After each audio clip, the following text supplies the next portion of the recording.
नमस्कार and welcome back. Pakistan की तीन चार खबरें हैं, सारी कवर करूंगा। बांग्लादेश से भी खबर है और अजीत डोभाल जी भी कुछ करने वाले हैं खालिस्तानियों के खिलाफ। आज मुद्दे बहुत हैं और आपको मालूम है कि इस तरह के मुद्दे मैं जनरली वीडियोस में कन्वर्ट नहीं करता हूं, लेकिन आज मज़ा आ रहा था देखकर। खून की होली पाकिस्तान के अंदर खिलती हुई। मैंने बोला यार खिलखिलाकर अगर आज वीडियो ने बनाया तो मज़ा नहीं आएगा। ये तो यार मोमेंट्स है एंजॉय करने के। मेरी आवाज़ में ही आपको खुशी दिख रही है। पाकिस्तान के पर कच्छे उड़ा दिए गए हैं बलोचिस्तान के जो धाकड़ लोग हैं। भाई वाह, मज़ा आ गया बलोचियों आपको देखकर। जो आप पाकिस्तान की जो हालत कर रहे हैं, जिन्ना का जो ये नाजायज़ बच्चे हैं उसके, जिसको बनाया गया था जिन्ना की जिद के कारण, आज उसकी कबर के साथ इन सबकी भी कबर खुदने वाली है। लेकिन प्रॉब्लम एक ही है, जिन्ना की कबर में उसकी लाश पड़ी है, लेकिन जब उसके साथ में लाशें डाली जाएंगी तो उसमें किसी की टांग, किसी की आंख और किसी का कटा हुआ कुछ लगा होगा। किसी को यही पता नहीं लगेगा कि है कौन। दोस्तों आप तैयार हो जाइए, क्योंकि एक ऐसा सच है जिसे सुनकर हर भारतीय का सीना गर्व से चौड़ा हो जाएगा। आज ऐसे ही नहीं मैं ये वीडियो बना रहा हूं। पाकिस्तान के 12 बड़े बड़े शहर हैं जहां पर बलूची वीरों ने कब्जा कर लिया। 200 से ज्यादा जो इनके वर्दी वाले लोग थे, जिसको ये बोलते हैं कि बड़े ही हमारे नौजवान हैं, वो अब नौजवान रह गए हैं क्योंकि वो लुल्ला को प्यारे हो गए। मुनीर की सेना जगह जगह पर भागती हुई आपको दिखाई देती है। वीडियोस मेरे पास हैं, फिर दोबारा से कॉपीराइट का प्रॉब्लम है, मैं लगा नहीं सकता, कोशिश करता हूं। और इधर भारत ने भी बांग्लादेश के साथ कुछ कर दिया, उसका दाना पानी हमने बंद करने का प्लान बना लिया है, क्योंकि वहां पर एक मोहम्मद नाम का आदमी बैठा है जिसके पीछे यूनुस भी लगा है। वो यूनुस कम है और चूस बांग्लादेश को ज्यादा रहा है। आज ये पूरे डीप एनालिसिस करूंगा मैं कि भाई ये चीर फाड़ जो है पाकिस्तान की जो हो रही है, उसकी बर्बादी की जो स्क्रिप्ट है वो बलोचियों ने लिख दी। वैसे उन्होंने बोला है कि भारत करवा रहा है, चलिए उसके ऊपर बाद में बात करेंगे। लेकिन जो ये पाकिस्तान नाम का जो प्रॉब्लम है वो क्लाइमेक्स तक पहुंचता हुआ दिखाई दे रहा है, इसलिए हमने बोला यार आज तो थोड़ा सा मस्ती करते हैं इनके लिए। अब पाकिस्तान की हालत कैसी हो गई है? पाकिस्तान की हालत वैसी हो गई है उस शराबी की तरह जो भीख मांगकर अपनी इज्जत बचाने की कोशिश कर रहा हो। आप सोच के देखिए, पहले तो शराब पी लिया, उसके बाद शाम को नाली में गिर गए जैसे मुनीर गिरा रहता है, और उसके बाद सुबह उठकर भीख भी मांग रहा है क्योंकि मुंह के ऊपर पड़ा वो जो नाली के अंदर लगा होता है उसके कारण शक्ल पहचाने नहीं आती, तो ये भीख मांग रहा होता है। बलोचिस्तान लिबरेशन आर्मी यानी कि BLA ने उन्होंने एक ऑपरेशन शुरू किया, इसका नाम था हेराफ। ये फेज 2 चल रहा है। फेज 1 पहले किया था, तब भी अच्छी तरह से बर्बादी करी थी इनकी। तब तो उन्होंने अपना झंडा भी डिक्लेयर कर दिया था कि हमने इंडिपेंडेंस अपनी ले ली है। अब दोबारा से इन्होंने फेज 2 शुरू कर दिया और इनका प्लान है कि पूरे पाकिस्तान की जो ज्योग्राफी है उसको हिलाना है, उसको चेंज करना है। पिछले 40 घंटे हो गए लगातार वो फायरिंग कर रहे हैं। ओ भाई गोलियां कितनी हैं उसका पता लगा कि पाकिस्तान के पास गोलियां है ही नहीं। बंटे इन्होंने तोड़ दिए, समझ रहे हैं ना। और जो बलोच हैं वो गोलियां चला रहे हैं पाकिस्तान आर्मी के ऊपर। धमाके इतने हैं कि रावलपिंडी के अंदर जो इनके जनरल बैठे हैं उनकी छतें हिला के रख दी हैं। ये तो अभी शुरुआत है। वो लोग बेचारे गरीब लोग हैं बलोच के, मोटरसाइकिल के ऊपर आते हैं और आकर वो फाइटर जो है ना इनकी हालत खराब कर रहे हैं। किसकी? दुनिया की मोस्ट प्रोफेशनल आर्मी गाजर मूली की तरह कट रही है। भाई काटने की जरूरत क्या थी, कुछ तो कटा ही होता है इनका। चलो आपने बाकी भी काट दिया, लेकिन इतना बेइज्जत करके कपड़े उतारकर इनको भागने के मजबूर कर दिया पाकिस्तान की आर्मी को। अब आप देखिए कि ग्वादर ले लीजिए, आप नौशक्की ले लीजिए, कोई जगह ले लीजिए, हर तरफ पाकिस्तानी आर्मी के नौजवान की लाशें पड़ी हैं, हर जगह पे बिछी हुई हैं। उठाने के लिए कोई आ नहीं रहा, क्योंकि पता है उठाने आएंगे पता लगे उसको भी गोली लग गई। पाकिस्तान ये कहता है कि हमारे 17 जवान उनके मारे गए, लेकिन जो हकीकत है वो वहाँ के जो लोग हैं, वहाँ की मीडिया है, वो बता रही है कि 170 तो मिनिमम है और 200 पार भी आंकड़ा हो सकता है कि जो इनके फौजी हैं वो मारे गए हैं। भाई मारे नहीं गए, वो ऊपर लुल्ला को प्यारे हो गए, झरनू पहुंच गए हैं जहां पर उनकी अपनी ही बहन बेटियां उनका वेट कर रही होंगी 72 की 72। अब मुनीर क्या बोलता है?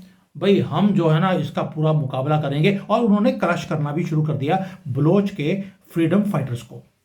आटे के पैसे नहीं है, आर्मी के पास गोलियां नहीं है, बंटे तोड़ दिए गए हैं और लुल्ला को प्यारे हो गए, लेकिन कफन खरीदने के भी पैसे नहीं है। तभी बोला हूं जिन्ना की कबर के साथ जो कबर बनेगी उसमें कुछ ना कुछ किसी किसी का जोड़कर वहां पे डाला जाएगा। अब सबसे बड़ी बात, पहली बार है, ये पहली बार हुआ नहीं है, पहले बलूचिस्तान के जो बहादुर बेटियां हैं अब उन्होंने फिदाई अटैक करना शुरू कर दिया। वहां पर जो महिलाएं हैं उन्होंने अब साबित कर दिया कि अब आजादी लेकर रहेंगे। Now they want to live in respect. अब बहुत हो गया हलाला, अब वो इन जाहिलों के साथ वो रहना नहीं चाहते, और 1947 से वो भारत के साथ रहना चाहते हैं। ये तो मोहम्मद नेहरू की गलतियां थी कि बलूचिस्तान पाकिस्तान के पास चला गया। तो अब उन्होंने बोल दिया अब हम झुकेंगे नहीं, सीधा धमाके करेंगे, और करेंगे भी पाकिस्तान आर्मी के ऊपर। और ये पाकिस्तान की आर्मी जो है वो अभी तो वहां की लड़कियों ने हल्का सा फिदाइन अटैक पहली बार करना शुरू किया है। ये बेचारे सदमे में आ गए, इनको ये समझ नहीं आ रहा कि करना क्या है, और ये पाकिस्तान आर्मी की कर क्या रही है। उन्होंने एक ही बात बोली पाकिस्तान आर्मी ने, ये तो जी राख रवारा है, यानी कि उन्होंने पूरा का पूरा इल्ज़ाम हमारे अजीत डोभाल जी के ऊपर या हमारे जो जैन साहब हैं उनके ऊपर लगा दिया, रॉ के चीफ के ऊपर। लेकिन जो जयशंकर जी हैं उन्होंने भी अपना जियो पॉलिटिकल दाव खेल दिया। उन्होंने क्या बोला, भाई अपने गिरेबान में भी झांक लो थोड़ा सा, ये तुम्हारा अपना ही तो बोया हुआ बीज है जो आज पेड़ बन गया है, तो भाई फ्रूट खाओ। तो फ्रूट खिला रहे हैं बलोच वाले। अब ये तो हो गया भी जो इन्होंने इल्ज़ाम लगाया। अब इल्ज़ाम लगाते लगाते ये बोलते थे कि पॉलिटिक्स को और गेम्स को अलग रखिए, लेकिन ये हमारे लिए लेक्चर होता है, इनके ऊपर कोई भी चीज़ लागू नहीं होती क्योंकि ये लुल्ला को फॉलो करते हैं। और लुल्ला ने बोला है तुम जो मर्जी झूठ बोलो, मेरी झूठी कसम खाकर आपको अलाउड है। अब बात करते हैं क्रिकेट की। इन्होंने नाटक करना शुरू कर दिया कि क्या बनाया इन्होंने कि जी बलूचिस्तान के अंदर जो इतने अटैक हुए हैं, 200 से ज़्यादा हमारे जो नौजवान हैं वो मारे गए हैं, तो हम T20 का जो वर्ल्ड कप है उसमें भारत के खिलाफ नहीं खेलेंगे, क्योंकि पता है हारना तो इनकी तय है, क्योंकि वर्ल्ड कप के हर मैच में पिछले 40-50 साल से ये हमारे से हारते रहे, बेइज्जती और भी ज़्यादा होगी। तो इसलिए बोल दो बहिष्कार कि हम नहीं खेलेंगे। तो क्या कह रहे हैं कि 15 फरवरी को जो मैच होना है वो होना भी, देखिए अब डेट कौन सी रखी है, महाशिवरात्रि का दिन है 15 फरवरी। उस दिन महादेव के दिन पे हमने इनके साथ इनके लुल्ला को काटना है, उस दिन भारत के साथ मुकाबला होना था। इन्होंने भिखारियों ने बोल दिया कि जी हम नहीं खेलेंगे महाशिवरात्रि वाले दिन। आईसीसी ने भी डंडा दे दिया इनको कि भैया अगर तुम नहीं खेले तो 300 करोड़ रुपए का जुर्माना होगा। बांग्लादेश ने ऑलरेडी मना कर दिया, उसके बदले में स्कॉटलैंड की टीम को ऑलरेडी बुला लिया गया है, रिप्लेसिंग बांग्लादेशी जाहिल्स। अब पीसीबी इसको 300 करोड़ का जब जुर्माने की बात आई तो बोलना शुरू कर दिया कि यार अब खेलना तो पड़ेगा भारत से। 300 करोड़ रुपए तो इन्होंने जिंदगी में नहीं कभी देखे, इतनी तो इनकी इकॉनमी नहीं है जितना जुर्माना लगा दिया आईसीसी ने। यानी कि इनकी चाल जो है वो सिर्फ इसलिए थी ताकि जो अटेंशन है वो बलूचिस्तान में जो मार खा रहे हैं उससे डाइवर्ट करने के लिए इन्होंने कर दिया T20 का स्यापा बीच में लेके आ गए कि हम नहीं खेलेंगे। अल्टीमेटली ये सरेंडर करने वाले हैं, ये मान जाएंगे बाद में, चिंता मत करो, मैच खेलेंगे आपके साथ। लेकिन उन्होंने बोल दिया हम न्यूट्रल साइड पे खेलेंगे, क्योंकि भारत में ना जो है हमारी लाइफ खतरे में है। भाई गोलियां आपकी कंट्री में चल रही हैं, आपके लोग लुल्ला को प्यारे हो रहे हैं, और सेफ भारत नहीं है। चलिए कोई बात नहीं, इनको वो भी पता लग जाएगा जब ये वापस जाएंगे बुरके डाल के हारने के बाद। अब आते हैं भारत के तेवर।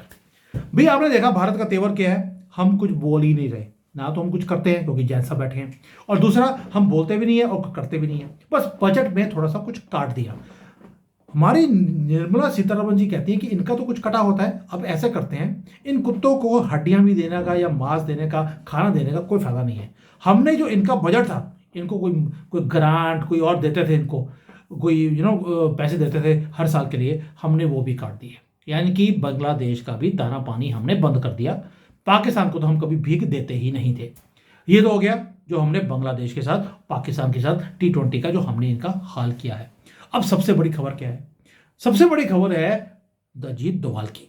अब अजीत डोभाल क्या कर रहे हैं, अजीत डोभाल जी जा रहे हैं कनाडा। अब आप समझ लीजिए अजीत डोभाल जहां गए वहां पे कुछ ना कुछ तो करके आएंगे। हमारे जेम्स बॉन्ड वो जा रहे हैं वहां पर कि जो उनका प्रधानमंत्री है कनाडा का, उसको भारत में आना है हमारे साथ फ्री ट्रेड एग्रीमेंट साइन करने के लिए। उससे पहले अजीत डोभाल जी जा रहे हैं कनाडा में क्या करने, खालिस्तानी का जो वहां पर मूवमेंट है उसे जड़ से कैसे खत्म करना है उसको नींव रखने जा रहे हैं। वहां का जो प्रधानमंत्री है उन्होंने अब वहां के खालिस्तानी जानवरों का साथ देना बंद कर दिया। अजीत डोभाल जी वहां जाकर एक ही बात बोल रहे हैं कि भाई पहले तुम ये जो भारत विरोधी ये सांप तुमने पाल के रखे हैं इनका फन तुम कुचलोगे तो ही फ्री ट्रेड एग्रीमेंट साइन होगा। यानी कि जो लोग बोलते थे कि भी हम पंजाब से पंजाब अलग कर लेंगे, लाल किले पे हम ये गंदा सा पीले रंग का झंडा है उसको वहां पे हम लहरा लेंगे, अजीत डोभाल आ रहे हैं। अजीत डोभाल का आने का मतलब है तुम्हारी जुड्डियों पे आग लगने वाली है। यानी कि दोस्तों जियो पॉलिटिक्स का जो नक्शा है वो बदलने वाला है। तुर्की जो पाकिस्तान का सपोर्ट करता था उन्होंने भी पाकिस्तान की सपोर्ट करनी बंद कर दी। इस्लामिक नेटो बनाने की कोशिश कर रहे थे, तुर्की पीछे हट गया। उनको मालूम है कि सऊदी अरेबिया कभी सपोर्ट करेगा नहीं पाकिस्तान की भारत को छोड़कर, और अगर मैं बीच में पड़ा रहा तो पता लगे मेरा कुछ और काट दिया मोदी जी ने। ऑलरेडी बांग्लादेश का हाल वो देख रहे हैं, वो भी पीछे हट गए। दोस्तों ये जो ऊपर से तुर्की ने देख लिया कि जो हमारा इस बार डिफेंस का बजट है 1 लाख करोड़ रुपए उसकी बढ़ोतरी करी है, उसमें 1 लाख करोड़ रुपए की। इतना भी भिखारी कंट्रीज ने कभी जिंदगी में देखा नहीं होगा। यानी कि हम अब आधुनिक हथियार, आधुनिक रडार्स, आधुनिक हर चीज हम लेते जा रहे हैं। इसलिए हर कंट्री पाकिस्तान से कटता जा रहा है हमारी आंखों के सामने, और बाकी के बलोच के लोग वहां पे इनका कुछ ना कुछ काट ही रहे हैं। अब दुनिया भी देख रही है कि एक तरफ है भारत जो पीछे हटता नहीं है, अपनी स्पीड पे चलता जा रहा है, और इनकी तरफ हम ना देखते हैं, थूकते भी नहीं है, ये सोच के किया कहीं थूक गंदा ना हो जाए, ये हालत है। आज आपने देखा होगा सुमित जैन तुझे क्या हो गया, तुम्हारी तो लैंग्वेज ऐसी है नहीं। इन लोगों के लिए ऐसी लैंग्वेज यूज करना ही बेहतर है, और जिस दिन हिंदू इस देश का ये लैंग्वेज इनके मुंह पे बोलना शुरू कर देगा उस दिन ये अपने भागना शुरू हो जाएंगे। T20 में ऐसे नहीं भागे हैं, ये T20 से भागने का रीजन भी यही है कि बच्चा बच्चा भारत का अब ये लैंग्वेज बोलता है जो सुमित जैन आज बोल रहा है इनके मुंह के ऊपर, कि इनका कुछ कटा है, अब बाकी का भी काटने का टाइम आ गया। और पाकिस्तान को एक संदेश बड़ा ही क्लियर है भारत की तरफ से, गवर्नमेंट की तरफ से, इवन की हमारी फाइनेंस मिनिस्टर की तरफ से। अजीत डोभाल जी भी अभी आ रहे हैं बीच में। भारत से अब पंगा लोगे ना, अगर हमारे से टकराए तो तुम्हारा इतना कुछ काटेंगे बेटा, तुम याद रखोगे जिंदगी भर। वैसे 10 सालों में हमने दिखा दिया था, और 2002 में गुजरात वालों से पूछ लेना हमने क्या हाल किया था उनका। थैंक यू, जय Hind, Vande Mataram, and enjoy this video.